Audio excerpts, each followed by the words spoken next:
Support for WYES is made possible by Mary Lou Kristovich in memory of her husband, William Kristovich.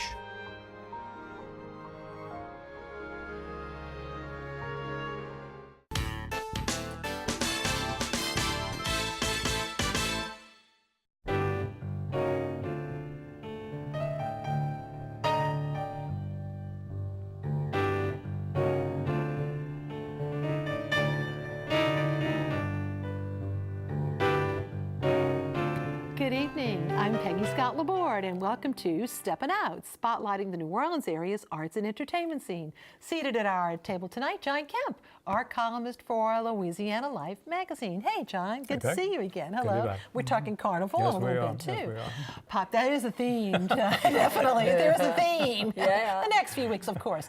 Poppy Tooker, host of the radio program Louisiana Eats, airing twice weekly on WWNO Radio. Good to see you. The award-winning, I should say. Thank you. Making her Steppin Out debut, but she knows Steppin Out very well, fashion stylist and costume designer Allison L. Parker, who will be showing us some locally made costumes with a mini fashion show to inspire your Mardi Gras costume. Welcome, Miss Allison. Hello. Thank you. It's a pleasure to be here. Oh, glad you're here. And Steppin Out theater critic Alan Smason, who is also editor of the Crescent City Jewish News. But first up, we have Miss Poppy. Well, we're going to start off with the biggest culinary news in New Orleans in a long time. I was able to attend the gnocchi groundbreaking. That is the New Orleans Culinary and Hospitality Institute that we have been hearing about. The Brennans are just amazing with their stick-to-itiveness. Here they are at the groundbreaking. Of course, that fabulous building. Right there on Lee Circle, there is George Brower, Carol Markowitz, T. Martin, and Dickie Brennan. And that groundbreaking on Tuesday was the most remarkable event. The mayor was there, the governor was there, everyone in the whole world was there, and why not? $32 million is going into this project. It's being overseen by the CIA. They're helping out the Culinary Institute of America. But this is a program where you're not going to go get a bachelor's degree. This is a program where anybody can go and get the skills they need to really get ahead in the culinary and hospitality industry. Tulane is partnering with them, and they're going to have business classes in the hospitality field there. It's going to really be incredible. And supposedly, we believe, and we all believe, a year from now, the first students will be going. It's going to be a dream realized. And really, those Brennans, they're something. So cheers. Cheers to you all. And while we're saying cheers, let me tell you what we have here today. This is from Sobu. And the Sobu bar chef, Laura Bellucci, this is her take on the classic king cake. Now, let me tell you what it is that you're drinking. It's a Sui Da, which is a Vietnamese iced coffee. So this has cold brew coffee, king cake infused brandy, allspice dram liquor, and king cake sprinkles. And I lost it. There's a king cake baby in the bottom. There he is. So that's the garnish. So if something gets, isn't that something you all have one? So proceed with care. It's delicious, and it's of course available at Sobu. Breakfast, lunch, and dinner right through Mardi Gras. King cake cocktail is what you asked for. The king cake cocktail, the Sui Da. Then, Ochsner Hospital for Children. If you're a king cake lover, this is your ultimate king cake event. Their 5th annual King Cake Festival is happening next Sunday from 10 till 4 at Champion Square. There's going to be king cakes coming from over 24 bakeries across the region. Just to mention who won last year, the 2017 winners are Bananas Foster King Cake from Nona Randazzo, an apple king cake hand pie from Cocoa Bean Gallery. Maurice's did a non-traditional savory king cake that was a cake Benedict. I'd like that. It's a whole carnival-themed festival, and if you're worried about eating all that king cake, there's a gladiator fun run beforehand. So put that on your calendar next Sunday. And then while we're in this big Mardi Gras spirit, they came out with the most amazing things at Dickie Brennan's restaurants. They are all about Mardi Gras for dessert, and so let's look at what they're offering. At the Palace Cafe, they're doing a king cake babka, which is rum and citrus simple syrup soaked cinnamon cake with crushed pecans and cream cheese ice cream. This is really the food porn segment of the show. Then we're going to go to the Bourbon House for our next dessert. King cake pâté de choux stuffed with almond orange cinnamon pastry cream, topped with almond icing and crowned with purple, green, and gold sugar. At Tableau, at Tableau, stop in just for this dessert, Drunken King Cake, which is a buttered rum. It is the most beautiful thing. Buttered rum infused cake with cinnamon chantilly cream, garnished with a pipette of buttered rum, edible purple flower, green mint, and gold leaf. And it is really some elegant, because when they serve it to you, they come out with a little pipette of hot buttered rum that they stick into the cake and squeeze. Oh, what an incredible thing. So have a little Mardi Gras. Poppy, I It's gotta tell you, everywhere. speaking of Dickie Brennan, I have to hand it to him, because it's probably close to impossible to have a restaurant when you have no water, or when and you have pipes frozen and all this stuff. But this week he managed to stay up. A lot of restaurants just had to close. Right. But they were sending out email blasts that we're open, we're open. So What a God bless them. challenge. Just getting staff and Yeah, stuff like that too. absolutely. So hats off to them. But anyway, thank you Happy so much. Mardi Gras. Happy For Mardi another Gras. week. Cheers. Very good, Cheers. very Cheers. good. John, keeping in the carnival theme Same here, spirit, Sarah, yeah. with art. Yep. Well, the carnival spirit, at the New Orleans Museum of Art, there's a nice little show. It's not a big show, but historically it's important. It's called Broer, Anders, Wickstrom, Bringing Fantasy to Carnival.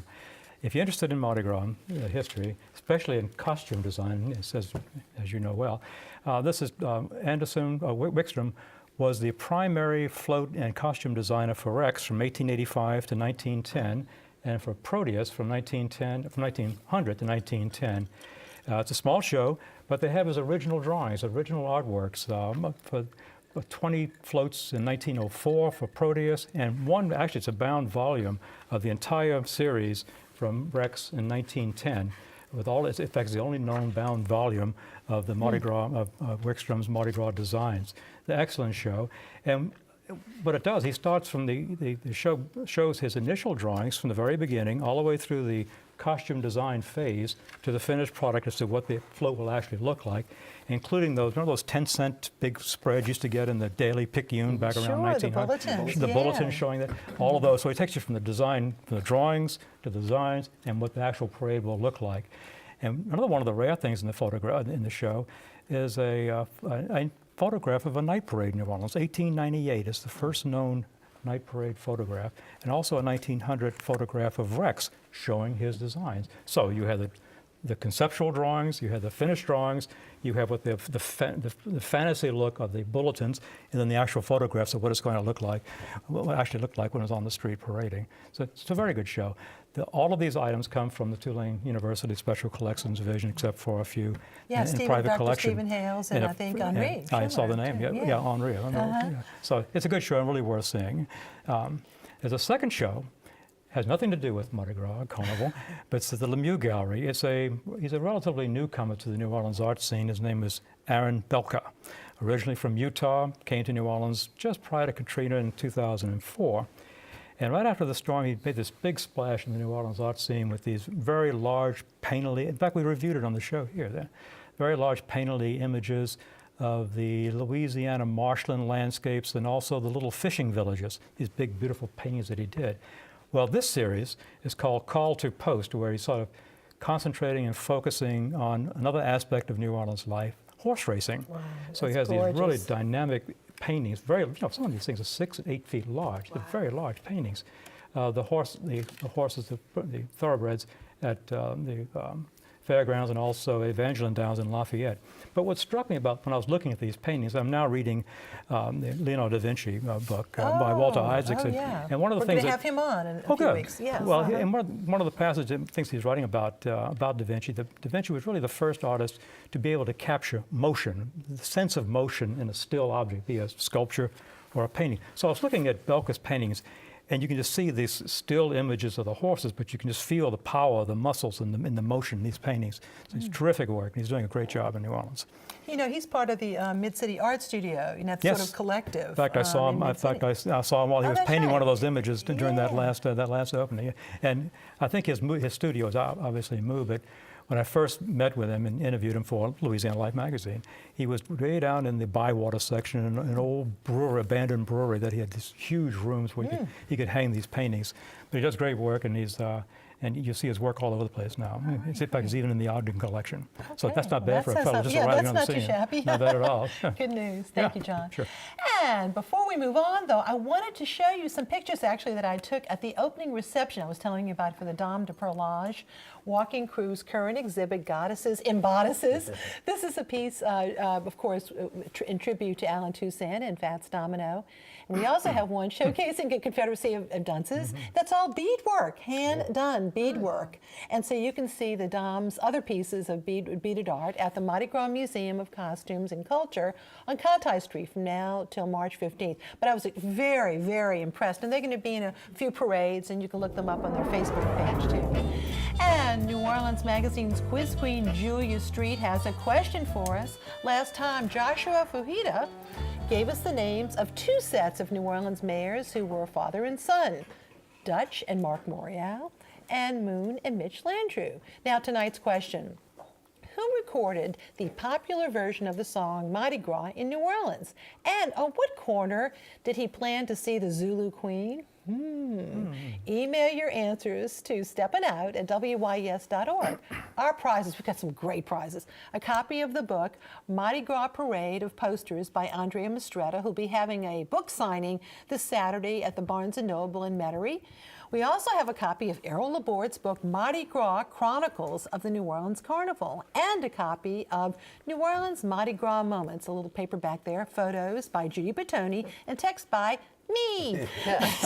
Thanks to Pelican for the books. And you can go to wys.org for our online calendar, see our lineup of events, including the Tricentennial Bedlam Ball next Saturday night at the Ace Hotel. And you can also link to our WYS YouTube channel to view our program. Now, on the other side of our Studio A here at WYS, here is Allison L. Parker with some very special guests. Allison, take it away. Thanks, Peggy. Thank you for this opportunity to talk to you today about costumes in New Orleans. I know we've had a very yucky, ugly start to the year, so I hope that we can bring a ray of sunshine to Mardi Gras and Carnival for everyone by talking about costumes and some of the exciting places to get some costumes this year. I'm so honored to be a part of the costume community here. It's a group of really talented, remarkable costume artisans. And I think that a lot of people don't know where to buy their stuff or what markets and stores are selling things that these artists make. What I would like to focus on is a couple of stores today. I'm going to tell you about a few, but a couple that I'm going to tell you about. The first is Gina Wear. Gina Wear is in Mid-City. They focus on vintage, secondhand, and affordable clothing. This is Karen, and Karen's wearing a fantastic pink sequin jacket that used to be a dress. It had a little bit of damage to it, so we cut it off and made it into a little cute jacket instead, which you can wear for any event, birthday party, or 5K run, which is the same case for a crinoline. Now, everybody needs a crinoline or a tutu in your costume closet, maybe for the gladiator run. You can find these pieces and headpieces and shoes and accessories at Gina Wear, and don't forget about the boys. The boys also need a costume. Thank you, Theresen. Theresen is wearing a majorette costume, in case you didn't notice, that has been upcycled. They've added a cape to it, to the shoulder. They've taken a nice top hat that needed a little bit of love and got some fabric and a feather. Don't forget about your accessories. You're gonna need some gloves and maybe some marching boots to help you through Carnival. Thank you, Theresen.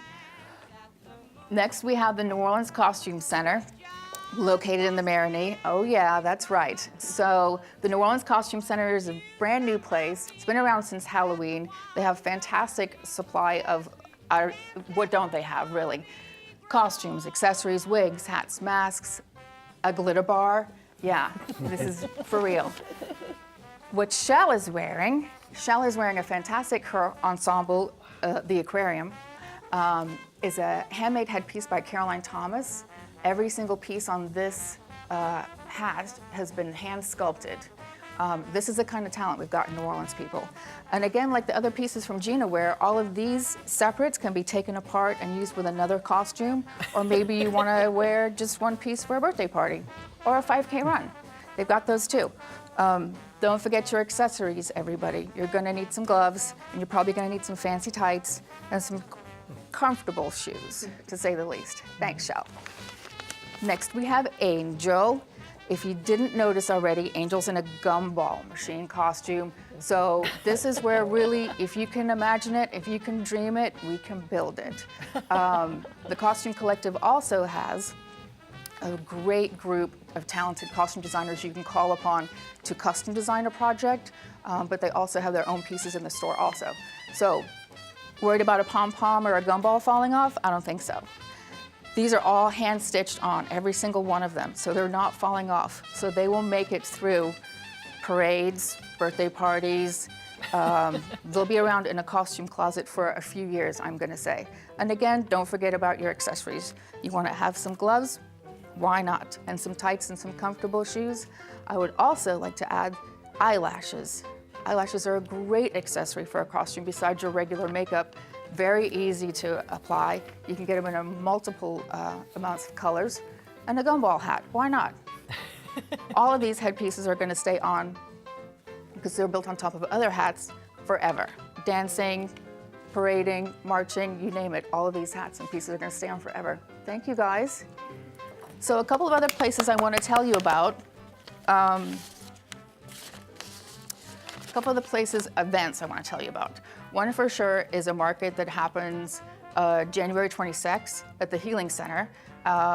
Over 20 vendors, costume artists, again, wigs, masks, hats, you name it, we've got them all. That has been going on for about 25 years now. January 26th from 1 to 6. So say you got some people coming in from out of town, they don't have a costume closet. Maybe you need to rent a costume. Southern Costume in the CBD, open every day, including Saturdays until Mardi Gras. They will rent a costume for you. So you can pick one up, try it on, get all the accessories, and then take it back right after Carnival. Back to you, Peg. Thank you. Thank you very much. So once again, that's on the 26th, you said, at the Healing Center. Yep, right? and there's also, there's so many other stores that, I mean, there's dozens of stores. These are a few that I'm highlighting, but there's dozens of stores that have costumes Great available. job. Thank you, Laura. Thank you. So much. Wonderfully done. And now it's time for Ellen. Well, you know, we're going to take a little trip over to Kenner right now because there's really a point sort of midway through the presentation of Million Dollar Quartet, now playing at Rivertown Theaters for the Performing Arts, when all of the major singing roles sing harmony together. And it's a very, very special moment with just one guitar where you hear the melding of the voices of Jerry Lee Lewis, Carl Perkins, Johnny Cash, and Elvis Presley, and they harmonize and enrich each other's stage personas so beautifully. It's a beautiful moment in what is a really wonderful production. It's Michael McKelvey's Rivertown debut as a director there. He strikes absolute gold. It is fantastic because he's got these characters who really come almost magically to life. First off, Greg Hammer plays the role of Johnny Cash. He's had experience with a national tour of Million Dollar Quartet, so he's already established himself.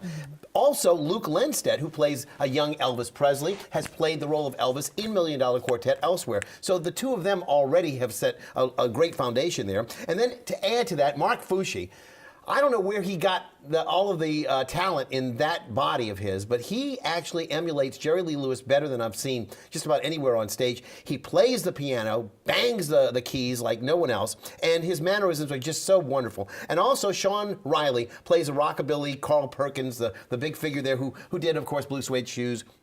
But again, it's just the whole idea of having all of these characters on stage and really seeing a little bit of what would possibly have happened on December 4th, 1956, when all of these figures really did come to life in Sam Phillips of Sun Records studio. And of course, Sam Phillips is played by Ken Good Jr., who also is an established star. He, can sing his way, around a script as well. But unfortunately, he's just doing a non-singing role. But he does a really good job, and he is the glue that sort of keeps it all together, just like Carl Perkins's guitar.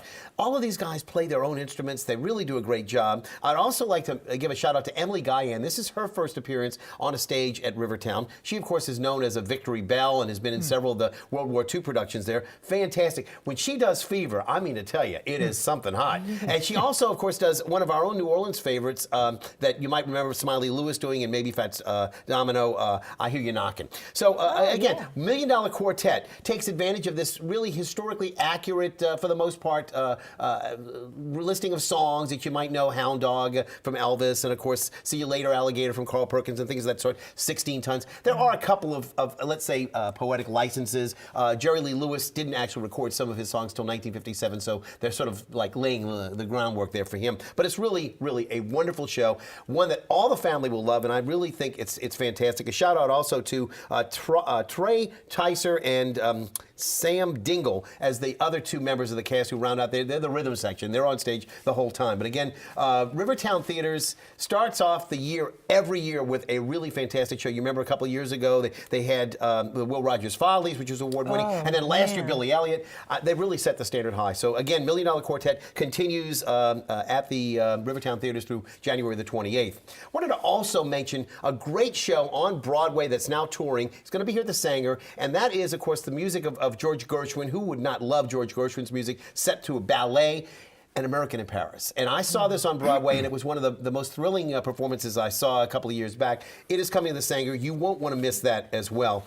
Just, great news there. And also from the standpoint of a little bit more of the stage Shakespeare and things of that sort that you'd expect from more of the straight plays rather than musicals. Wanted to mention that they just announced the season for the Shakespeare Festival at Tulane University, and so they've got quite a little bit of a roundup there. And I mentioned to you that they have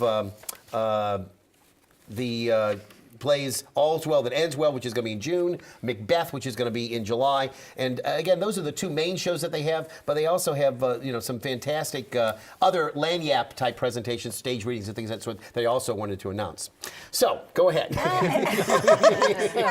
You wear many hats in New Orleans, okay, being a Boy Scout master and very involved with that, but also around this time of the year you're especially busy, and please tell us why. Well, I have my white gloves, and hold these, and I have my whistle. Okay. The whistle, of course. Blow it, kiddo.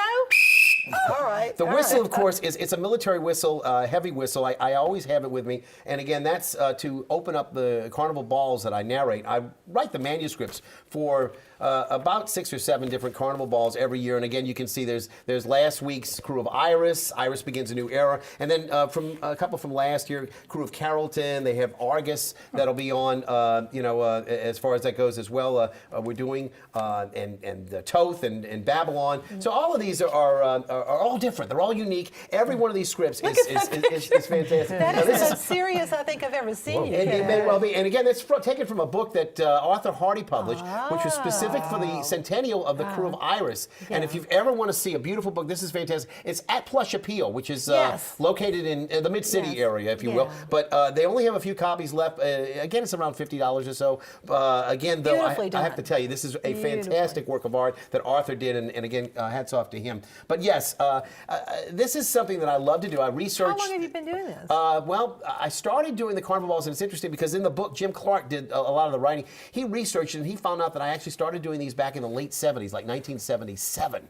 I didn't think I was doing it that long. I didn't either. I thought around 1980 or so, but no, I actually had started before I got married, and I've been doing it. And then, of course, one of the great narrators was Norris Fitzmaurice, Jimmy Fitzmaurice's brother. When he fell ill and then eventually passed away, all of the carnival captains came to me and said, would you please consider doing our ball? And so I started off that was really the big time, 1995, when I really took off doing it. And I've been doing it, religiously, and a few here and there that I don't do anymore, but for the most part, it's a work of love. Yeah. I liken it very much to a movie director, because I write down all of the cues for the stage lighting and for all the directions, all the action that takes place, and of course I get to flesh out all the themes, so I get to talk about what a particular maid or king or queen All represents. right, thank you, Alan. Very good. Another side of Alan's Mason. Now time for our picks. John. Well, down in the Bywater section at the New Orleans Arts Center, we have a 3-part show with 60 artists from all over the country exploring violence, guns, and war. And it's really good. In fact, that place reminds me of the old Contemporary Arts Center, all these wonderful things they're doing with Herman Krohn and Justina Jurin. They put these shows together, and Don they're great. Marshall And curates a show every he year. did the last one, in fact, the Contemporary show Very last week. good. Yeah. All right, Poppy.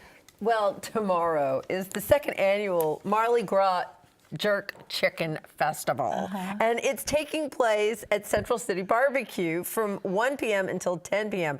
But if you really want to show up at 4 o'clock because there's going to be a Scotch bonnet eating contest. That is one of the hottest peppers in the world, and that ought to be some fun to watch. Definitely. Allison, love your chapeau. Oh, well, thank you. So all of the hats this evening have been provided by Tracy Thompson of Kabuki Hats, including this one that I'm wearing right now. My pick is to go to the Music Box this Sunday from 12 to 5. It's their Mardi Gras edition. Lots of vendors and great costume artists. Rick Rack will be there, nonprofit, selling lots of fantastic, unique trims and fabrics, and all of the funds raised from those sales go towards sewing classes for kids and adults. Music Box, see you on Sunday. Great, Alan. Well, it wouldn't be Carnival, continuing with our theme, if it wasn't And the Ball and All being presented somewhere. It's going to be this time at Rivertown Theaters in their Lanyap stage. And it's different this year because who's going to be playing Vernon LeBlanc but none other than our own beloved Sean Patterson. I, too, am wearing a Tracy Thompson, of course, Kabuki hats. Love that. And just a reminder, once again, we're talking about the costume bazaar at the Healing Center, and it's Sunday a week. So I've been to it. It's a lot of fun. You can get a lot of your costume needs there as well with everybody else that you mentioned. Before we go to my picks, I wanted to share some photos from the Funny 40 Fellows 12th Night Streetcar Ride. Thanks to Judy Batoni for the photos.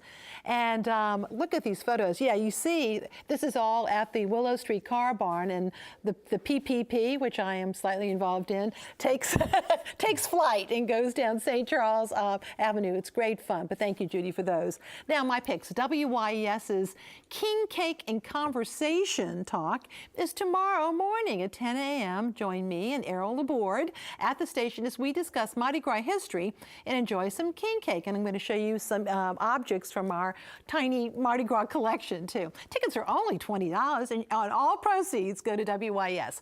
The Sanger Theater will be hosting a special showing of Live from Here, which is the old Prairie Home Companion with Chris Tile. And that is actually tomorrow, and it benefits WWNO. So you can go to WWNO and our Sanger for tickets. So that'll be a lot of fun. There's going to be the Preservation Hall Band and John Prine, all kinds of great people. Also tomorrow, Chris Champagne will be doing a political satire show at Treo right there at Tulane and South Scott. And those shows, as you see, are Sunday at 8 o'clock. Only $15. Looking ahead, don't miss out on the Crew of Stars annual Mardi Gras show, their ball next Friday. And last year, we should point out that was Angela Hill and Dennis Asaf. This year, look at that. Irma Thomas and Al Carnival Time Johnson, and shown with Marshall and with Carl Mack. And it's going to be a lot of fun, and that's at JPAS. That's next Friday. For more information, you can go to crewofstars.com. And WYS will be premiering this year's Steppin Out. It's Carnival Time. It's a special next Thursday at 7 p.m. Tune in as Errol and Arthur Hardy and I talk about what to expect from the season. What a show. I think there was a theme. Thank you all very much, and thank you for watching. Good night.